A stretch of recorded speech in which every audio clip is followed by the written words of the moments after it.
You got the notification bell on, Jeffrey? It's like the only channel I do. It's I bad. can count on you, Jeffrey. Yes. Oh man, I needed this. I'll tell you guys. So welcome to John's Comics with Kids. This is part 2 of my Christmas haul. I'm got Jeffrey here with me. I've been suffering, doing work all day, working hard, writing report cards, sitting in this sort of Tyrannosaurus Rex position for like 11 hours. It's too much for my body, and I wanted to do something creative instead. So this is it. And nobody is in the chat. That's how we roll right there. Yeah. Hey, you know, it's just you. Imagine me and you. It's just a hangout, man. What it is.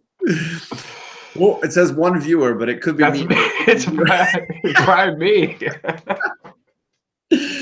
All right, so let's do a recap for those that haven't seen the other video in the series. Around Christmas, actually, I should say near the end of November, my good friend Joey's Comics, who I'm always talking about, who works at my LCS. He's a really great guy, and he's training to become a nurse. He's going through nursing school, and he does all these great things for people working.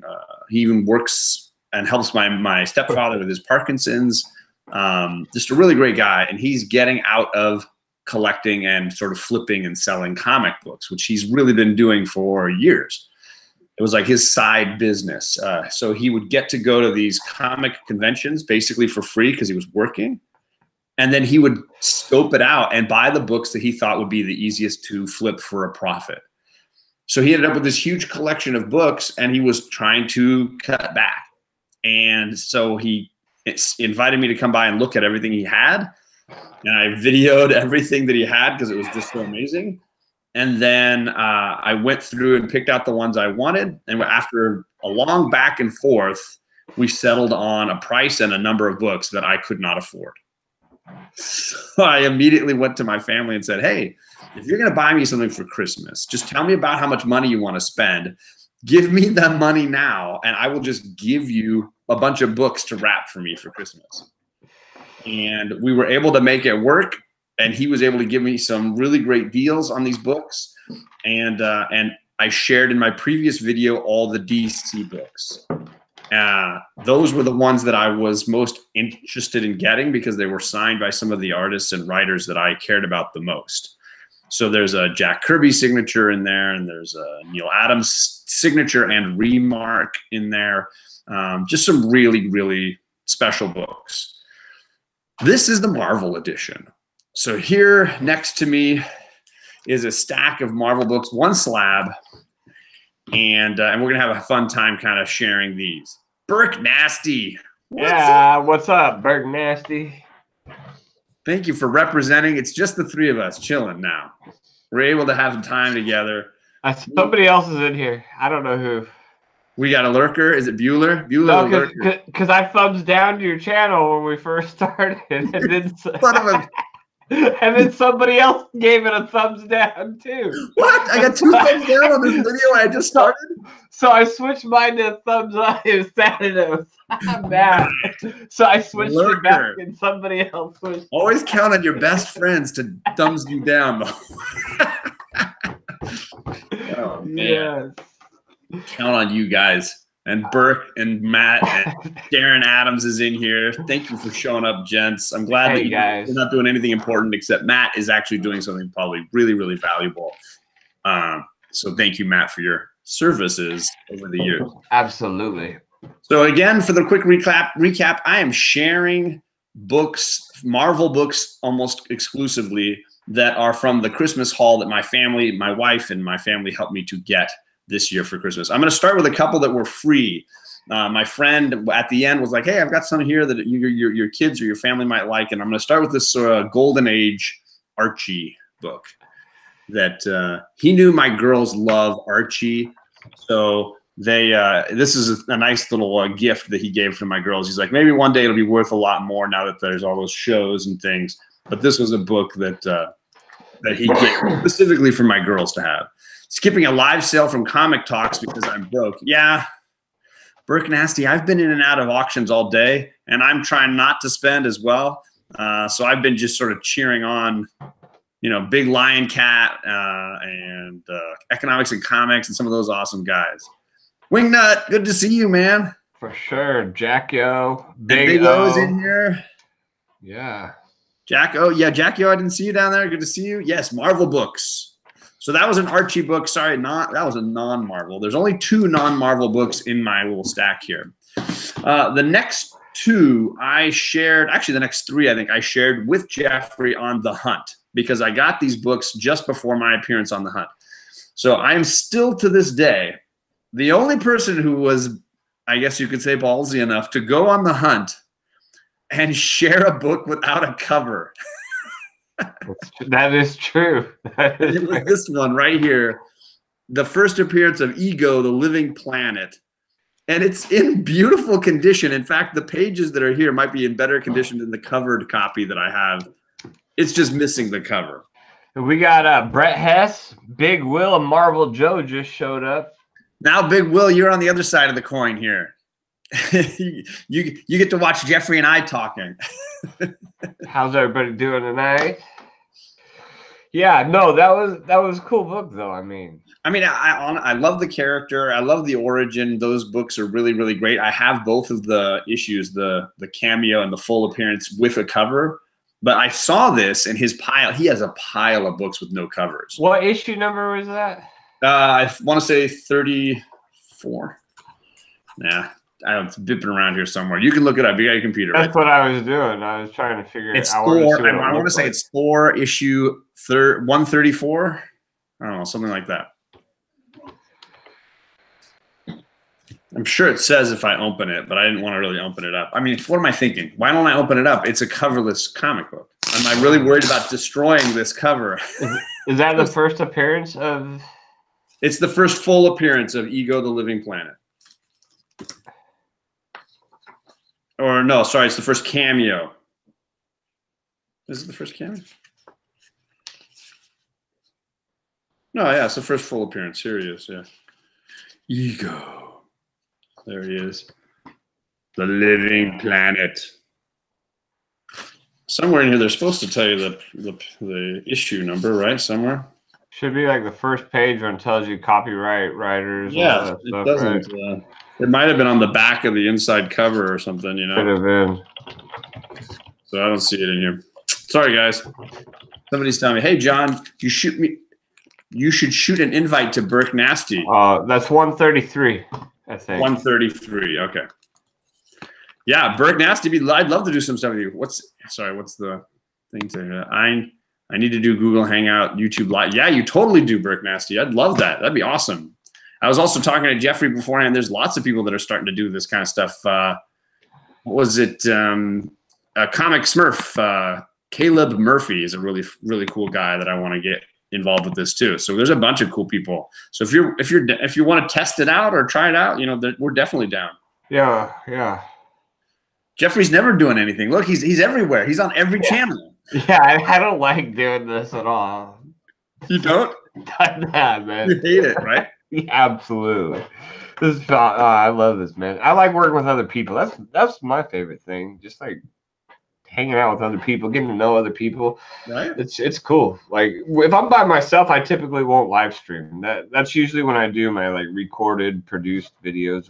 I mean, produced like it's a production or something. But you know, like recorded and edited videos, I do solo and stuff like that. But for the most part, like if I'm doing a live stream, it's usually always with somebody else. It's just that's what it's about, I think. I saw Discovery Bay just jumped in. I was online in an auction when he said he was going to a wedding. And yeah, the Economics and Comics. In every auction I was in through the day, I saw him bidding and showing up. And now I'm here and he's showing up. He's getting home. Yeah, I think it was a Comic Geek McD's birthday opening. He popped in and said he was at a wedding, just wanted to stop by or something like that. So here's the next 2 books that I shared when I was on the hunt that fit in with this category. So here is Iron Man issue 128, the famous Demon in a Bottle storyline. It is definitely beat to heck. It's got a really rough spine. I'm sure you can kind of see a little bit of it right there. that a bottle of Jameson on the cover of it? It's called Winston Supreme, but it's a classic, and he basically threw this in almost for the cover price of 40 cents. It was like $1. He's like, yeah, fine. So I was really pumped on that. And then I showed this one on the hunt because we were doing fight covers, and this was like my second place fight cover. This is Captain America and the Falcon fighting, and the Red Skull cheering them on. Captain America and the Falcon 186, 25-cent Copper Age glory. And Falcon rocking that deep V. Look at that. Look at that shirt. Deep V. You gotta show your belly button in your costume. Yeah, maybe if you're freaking Reggie. Whenever they're joking about how the women's costumes are really revealing, I always think of the Falcon. I'm always like, that sword, yeah, and Luke Cage, those costumes cut both ways. Yeah, well, people on both ends. And sorry, I missed. There was a couple of comments that I missed.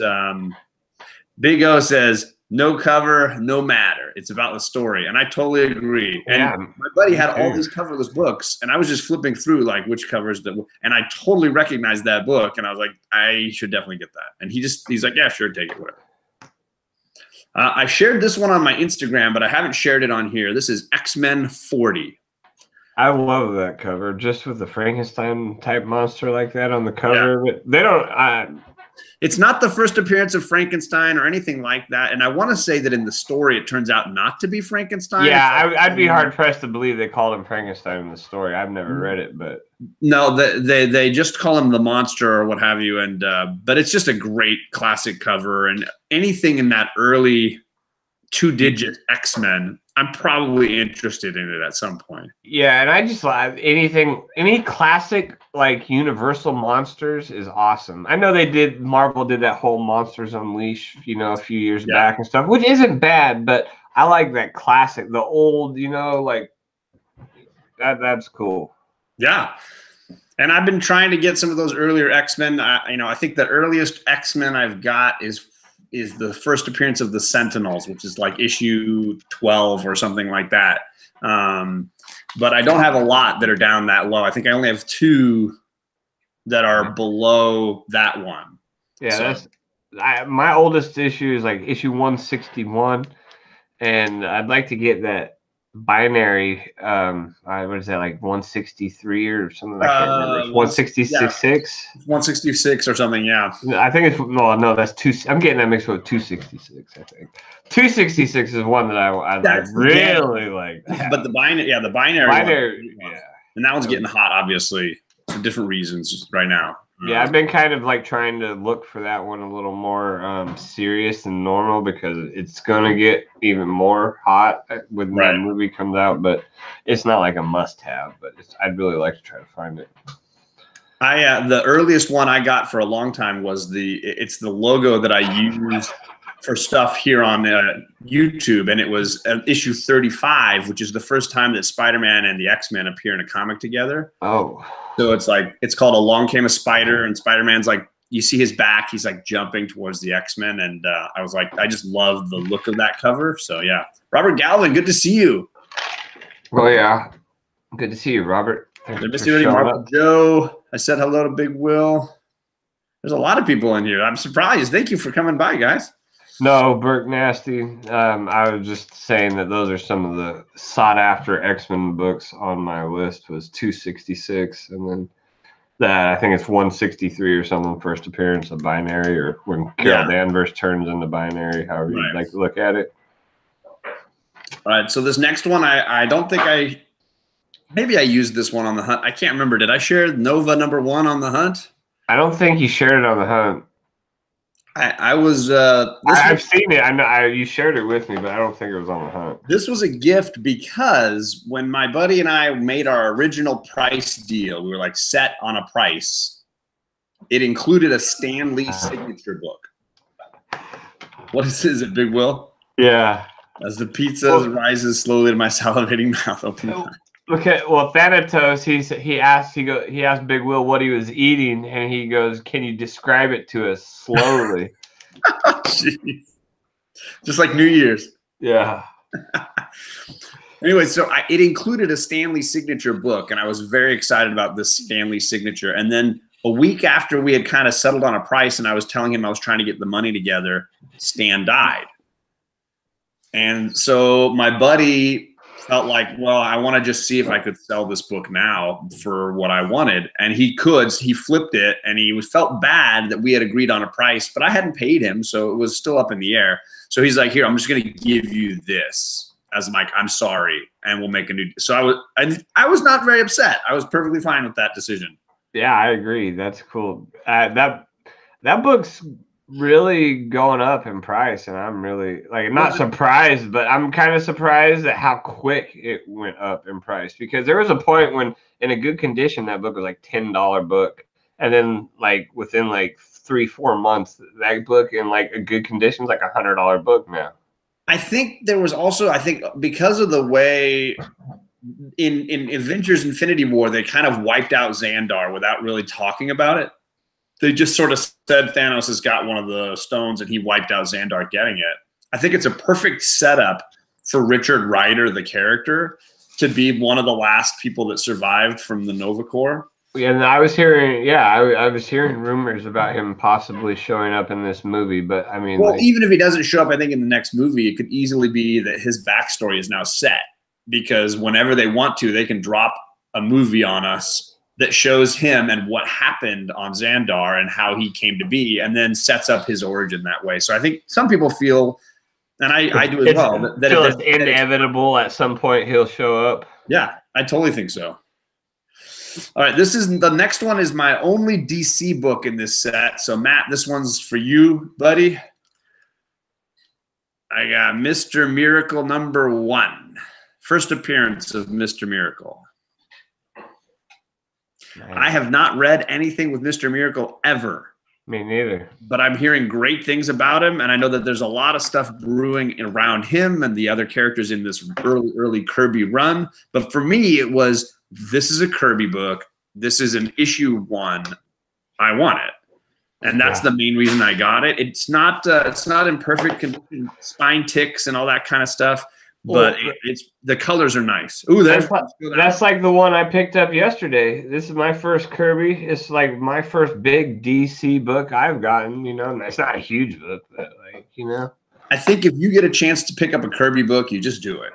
You need to, absolutely. And so, like, I've gone bin diving, and I've found like old Eternals books, not issue 1 or any of the really, you know, hot keys. But if I find an Eternals, I'm just gonna buy it. I'm just gonna buy it because I can see that that's a Kirby book and I want it. John's monthly comic budget is 10. It is not, Brick Nasty. Honestly, thank you, Robert. I will tell you, Brick Nasty, I got all of these books and the other ones for less than like $1,000. All of them. The Kirby signature, the slabs, everything for less than that, because my buddy was trying to be good to me, and there was a lot of friendship built up from years of buying and selling between each other. And then I couldn't afford to pay that amount, even though it was not, you know, it was basically a little less than 2/3 what it should have been. I still couldn't afford it. So I had to get all this family together to make it work. And I'm just so grateful that it actually worked out in the end. You got some killer books, man. I've still got 3 left to share, and I'm kind of saving my favorites for last. Nice. I love those DC signature books, but the artists mean more to me than the characters. These are the ones where the characters mean something to me. And I'm going to start with Avengers #12. Nice. I bought this. This was the best looking Avengers book he had. I mean, it's not my best one anymore, thanks to. I was just gonna say, was that the best one you had until TJ sent you that package? It absolutely it was. I don't know. My TJ one's buried over here somewhere, hidden, because I don't like looking at it because it freaks me out. Right. But it has sharp colors. The reds are still popping, and it's that Kirby art that's just so spectacular. This is not a huge first issue. It's no huge keys, but it's just a beautiful early Avengers book. Well, what do they say? Basically, any of the first 100 Avengers is like kind of key, even though they're not technically a key. You want any of those first 100 Avengers if you can grab them. That's kind of my feeling about these and about X-Men is there's no bad issues in those first 100, and there's definitely a lot of spectacular ones in there. Yeah. So this for me was one of the ones that I was like, yes, I would just put it in my list of the ones I want. Okay, yeah, it's the last Simon and Kirby work. I didn't know that, Big Will. Yeah, we got Vinny just showed up and Jason P. Budget Collecting. Good to see you guys. Thank you for joining us tonight. Yeah. I did not know that, Big Will. Now I like that issue even more. So issue 12 of the Avengers, the last Simon and Kirby working together. That's pretty cool. Yeah, Thanatos. He's not a big Avengers fan. We already knew that. Yeah. We knew that. So this is the 12 that I just showed you. This is the crazy 10 that TJ sent me. This unbelievable, brand new.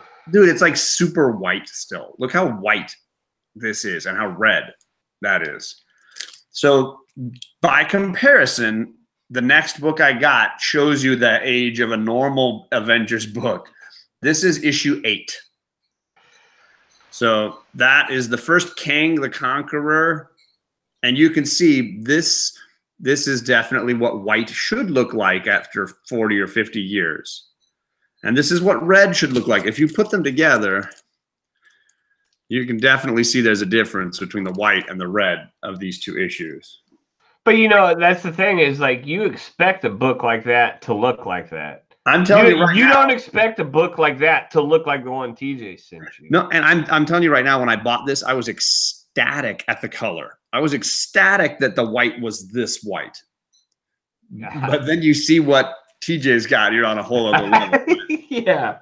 So this one, you can see it's got like, I don't know how well this shows up. You can see the corners missing chunks. There's definitely problems with it. It doesn't sit totally flat because on this side, the pages stick out a little bit. Definitely a lot of discolorations going on in here. But it's just a beautiful book. I'm absolutely ecstatic. I am not, Tony and I think Jeffrey and we all see eye to eye that like, I'm not a grade person. Like it's more just like, I love that character or I love that story and I want that book at some point. And I'm a villains guy. So I lean towards trying to find the villains that I like. So like that Silver Surfer that Jeffrey and I both have, I love Mephisto, and this is Kang the Conqueror. I've always loved Kang the Conqueror. He is got it right here. Yeah, that's the book. Right, it's a pretty awesome book. I got this from Big Will. Thank you again, Big Will. He's in the chat right there. I know.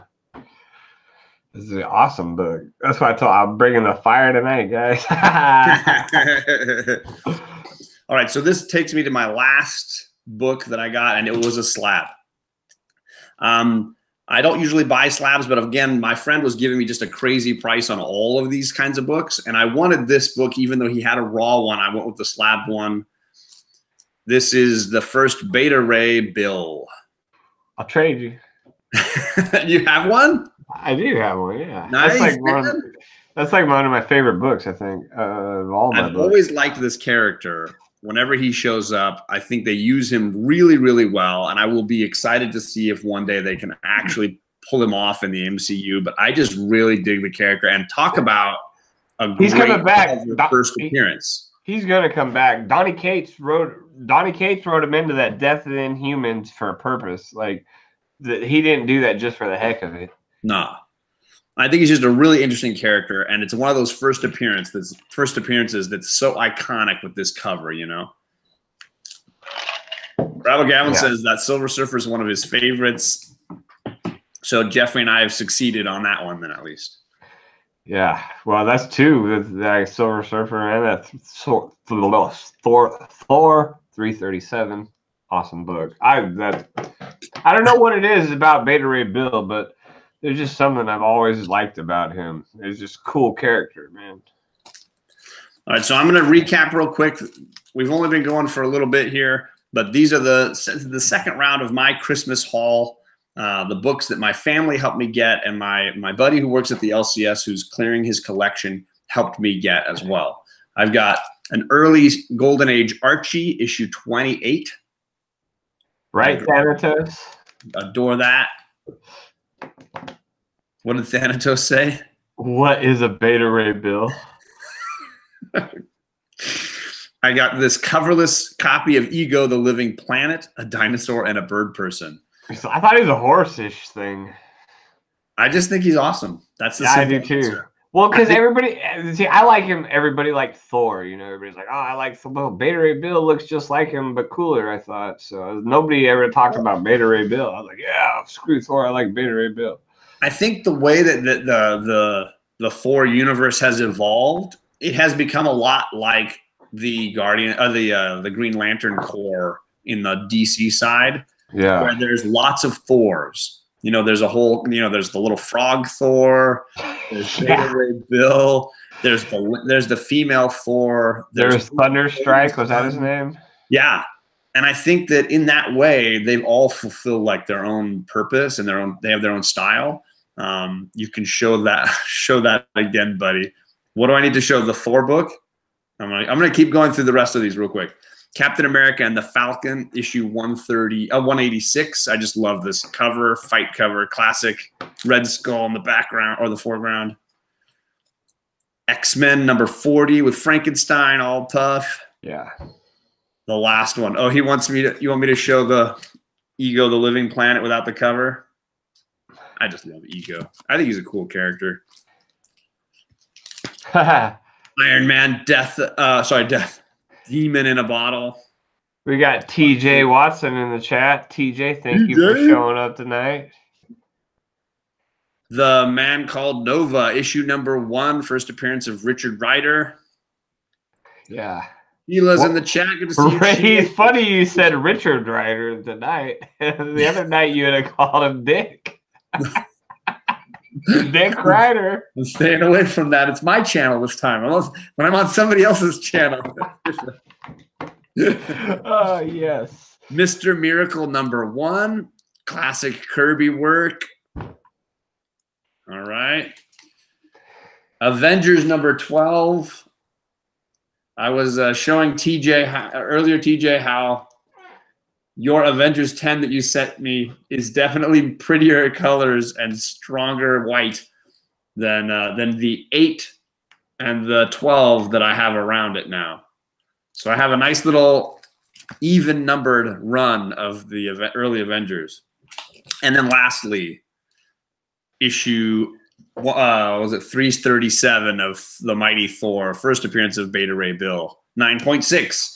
9.6. That's right. We got a Nerd versus Fat. Yeah, Sheila Flaming, Chris Barrett, Nerd versus Fat. Thank you guys for showing up. Yes, Nerd versus Fat. The Demon in a Bottle is a powerful read. In fact, there's a bunch of the Iron Man stories in around that one that are really good. I think it's like a 8-issue run story arc, yeah. right around like issue 100 or something, right? I think I have 3 of them in there. I don't have. Yeah, it kind of comes to a head with this issue, and I think it's that iconic cover, and it just is the sort of the pinnacle of that storyline. But it's really good. Yeah. He sounds Southern. Who sounds Southern? I don't know. I'm about as far from the South as it gets. Southern California. I'm not even Southern. You are. I'm not.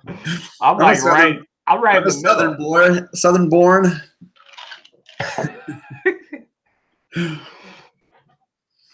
Yeah, people don't talk much about Donald Blake. I agree. Yeah, and every once in a while, when I see one of JD's really amazing early Thor books, I'm like, hey, that looks like Donald Blake. Just because I think that kind of gets lost in his backstory. And I understand people that feel like, I guess this is the topic for a bigger episode, but people who feel like Marvel screws it up by simply taking a male character and making a female version of that one, right? The She-Hulk method. And I can totally understand that that's a frustration because it doesn't seem very original, right? Well, I don't know. I thought he just meant in general because like they don't even use Donald Blake's not even a thing. Like how anymore. Yeah, like when was Thor actually Donald Blake? That's what I thought he was. Very early on. All those whatever. It's not Tales to Astonish. What is it? Oh, I can't remember what it was called at the beginning. Journey into Mystery. Yeah, it's almost like Marvel kind of just like forgot about it or decided to just like drop it and not deal with it or something. But for me, the whole thing about like sort of what they call starbucking, right? Taking a character that's a man and just turning it into a female character. I can understand that that's frustrating with some stories, and like I would say She-Hulk is probably one of those who I really like the character, but I understand that it's kind of frustrating that it's not really an original idea. I think I disagree strongly about certain characters like Jane Foster as Thor, because they basically were not remaking Thor as a woman. I feel that way with Marvel in a whole, man. Like they're not remaking anything. Nothing. Like even like with all that Infinity War stuff, they just decided to cross characters up. Like I'd rather Marvel sit there and throw 100 new characters at us and only one stick to the wall than them just sitting there switching up all these new people. But what I'm saying is I would argue that X-23 and Jane Foster are not just taking the template of a male character and making the gender different. I think in both cases, they set up a story that fits, right? So in the case of Jane Foster, like, okay, so why don't they just take Jane Foster though? Why does it got to be basically like a Thor? Like why couldn't they have made her look different and be different? Because the plot is so powerful that Thor willingly sets down the hammer and then can't pick it up again.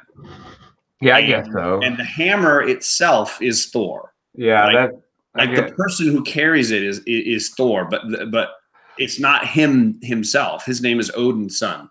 Right. And in this case, the hammer calls her. Yeah. And she becomes like, so for me, that's the part. And they bring back the Donald Blake style, which is that you pick it up and your appearance changes.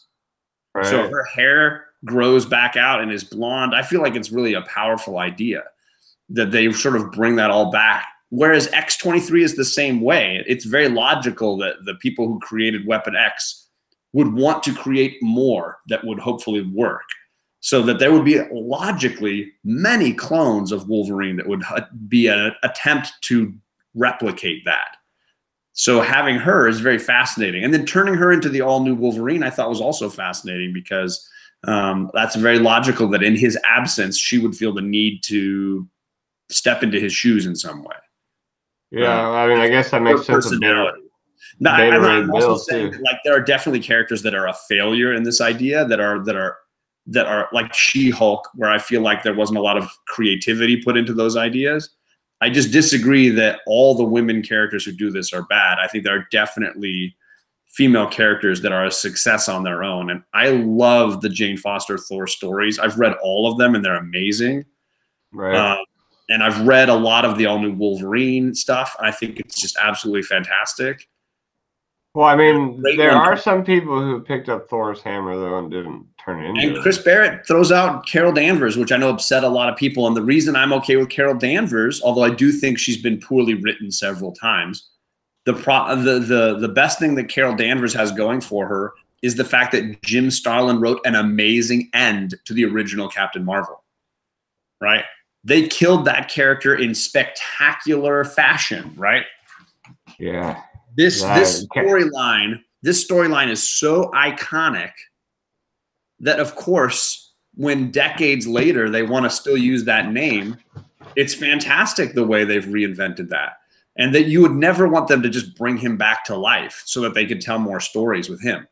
So why not pass on the mantle the same way that if they finally ever killed Captain America, you'd want somebody to take up the shield and continue the job. That's just me, though. Yeah, I do feel like they do need to bring us something new. Well, I totally agree with that as well. And there's definitely, but I think there's room for them to succeed in this area, but also in other areas as well. Because we've talked, you and I, about Weapon H and how that's a full ripoff, but on some level it still works. Yeah, with some people, like not everybody's into Weapon H, but so there's definitely room there for some of these things. Watching the video, I mean, there's not enough people clicking like. Was it 20 and only 9 or 10 clicked on? They're actually want to give you credit. No, that's nice. Love the way X-23 came into the. Yeah, I agree. NYX is a really cool way to introduce that character, and I like the way they slowly evolved into her being all new Wolverine. It was not like they made her Wolverine right out of the gate. And I agree. Yeah, the story where Carol Danvers chooses to take the mantle is powerful. So I think it was done effectively, and it's hard. You can't just lump them all in to the same boat as being just ripoffs. The same way you could. I mean, you could basically do the same thing with Batgirl and Supergirl and whatever. I mean, if you really wanted to. It's a family of characters, I guess, Like, I mean, it's all about how you do it, and I think the problem is Marvel does it so much. Yeah, absolutely. It's overload. It's like, okay, we got the Marvel universe, and inside of the Marvel universe, every character has their own universe. You know what I mean? Yeah. Because Chris Barrett has a great question. Do you want new concepts or whole new characters? And I want it all. You want some kind of mix or combination, right? Yeah, why not give us new concepts with new characters? Like, I mean, as much as people are hating on Spider-Gwen right now. Well, I mean, I'm not trying to hate on anything. It's just no. I'm not I want some new stuff. I'd like to have some new stuff. Because you have ones that you like and ones that you dislike, and I think most of us have that. Oh yeah, but for sure. As much as a lot of people hate on Spider-Gwen, that Spider-Verse movie they just released is spectacular, amazing, all those great Spider-Man adjectives. I haven't seen it, so I don't know. And it wouldn't work without Miles Morales and Gwen Stacy and Peter Porker. Like, you can hate on those characters if you want. They made, honestly, the best Spider-Man movie that's ever been made. Yeah, I wouldn't even just go as far as saying, despite from all the reviews, some people are saying it's one of the best movies of all time, kind of thing. Like at least of the year, it got a lot of praise for it. I think for me, it's neck and neck with Infinity War as my favorite comic book movie of last year, or my favorite movie of last year. I'm so ready for the new Infinity War movie, man. I'm so ready. So for me, like I feel like you can hate on them, but at the same time, clearly those characters are so interesting and so connective that they could make this epic film out of it. Yeah, Immortal Hulk is like my favorite. Yeah, Chad, I agree. Immortal Hulk is the best thing I read all year. And I love Old Man Hawkeye as well. And Venom has been really, really great, except for one issue 9 that I didn't particularly love, but it was decent, I guess. Well, have you read the newest 2 issues? Issue 10 was great, which was the one that was just released. I haven't read it yet. Issue 10 was great. Issue 9 was the one with like the Venom dog. Yeah, and his dad. I didn't love it as much, but Null is a great character, Hunter. I agree. I don't want to chat forever. I'm sorry, everybody. This was supposed to be a quick video hanging out, celebrating the fact that I finished writing report cards and that I can have a beer and chat comics and hang out with people that I really love, like you guys. So not necessarily Jeffrey, but like everybody else that I really like. Figures. I was really hoping Jeffrey's mom would be around, but I guess she's busy. Yeah, you can get some good advice there. Oh man. All right, so thanks everybody for coming by. This was my last little 40 minutes later, says Thanatos. I haven't said goodbye yet, Thanatos. I haven't been saying goodbye 7 or 8 times. Thank you for everybody for coming by. This is sort of the end of Christmas for me. Tim Myers here. Yeah, thanks, Tim. So these books were sort of my end of Christmas and ultimately the last big purchases I'm going to probably make right now. Instead, what I'm going to start doing is working with Alec and some other people to start selling comics, sell some of my books in auctions and things like that. So if you like some of these books and are interested in buying some of them, I'm definitely going to be selling some of these and other ones you haven't seen before on my channel and on Alec's channel and everywhere else, to hopefully start what I keep calling working within my collection a little bit, so that any big purchases are made because I can afford them because of things that I'm selling on auction. So if you see something you like, feel free to hit me up on Instagram and let me know. Thank you so much for tuning in. Thanks, Jeff, for being free and sure joining me. You got it. All right, everybody. Have a good night. Yeah, good night, guys.